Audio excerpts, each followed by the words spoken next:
TDC here on another quick clip. It's one of those days where I'm just thinking to myself. It's one of those days where I have things going through my mind. One of the most pertinent things going through my mind right now is, will we ever see Jon Jones versus Francis Ngannou? With Francis coming off such a spectacular win and becoming the PFL champion, heavyweight champion,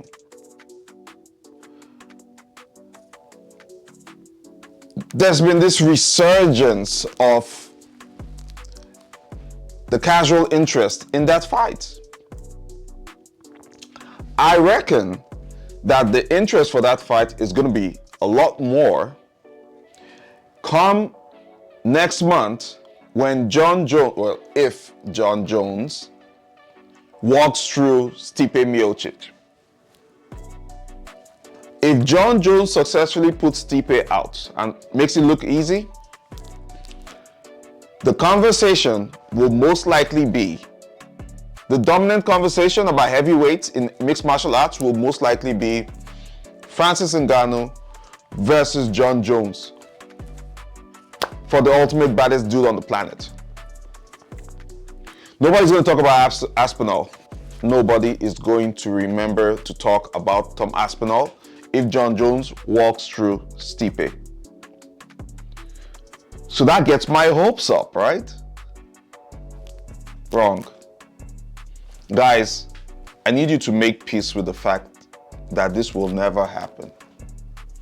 You will never see Francis Ngannou and Jon Jones locking horns in the octagon as long as Jon Jones is signed to the UFC. I think Uncle Dana hates Francis so much. Well, he may not hate Francis. Let me use, that's such a strong word. I think Dana White dislikes Francis so much that there is no way in hell Dana is going to allow Jon Jones and Francis happen. As long as Jon Jones is still under contract in the UFC.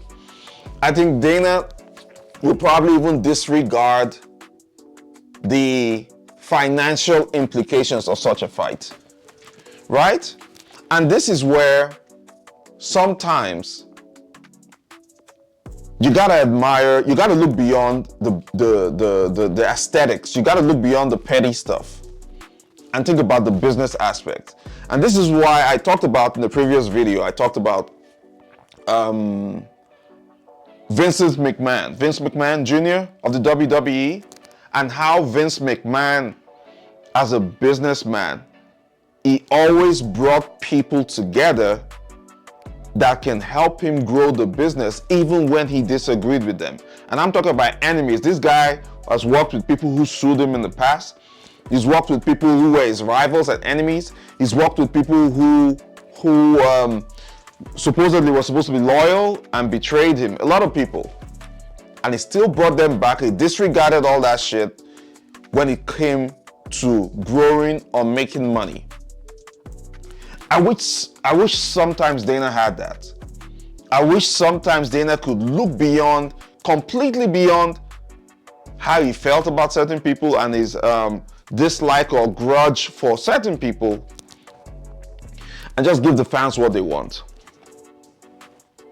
And I feel like because Francis refused to sign with the UFC, went out of the UFC and has made so much money, I think Dana, some part of Dana feels bad about that. And we get to be punished for it by not ever getting to be given, we're never going to be given the fight. Because I don't think it's about Jones being scared or Francis being scared. I think those two guys really want to fight themselves for the legacy of it all and for the challenge of it all. And if Francis is in the position he is now and Jon Jones defeats Stipe and is in that position, bro, what else are we talking about? That would have been the fight to make. A literal super fight we will never get to see because somebody feels very bad and someone at the top of the UFC is in his feelings. Uncle Dana, I love you. You're my dude. I say it all the time. I respect Dana White all day, every day. I just wish he'd just set that beef aside, focus on the business, and give us what we want. The casuals want to see it. What do you guys think? We're ever going to see that fight? Let me know in the comment section. Mr. TDC out. Peace.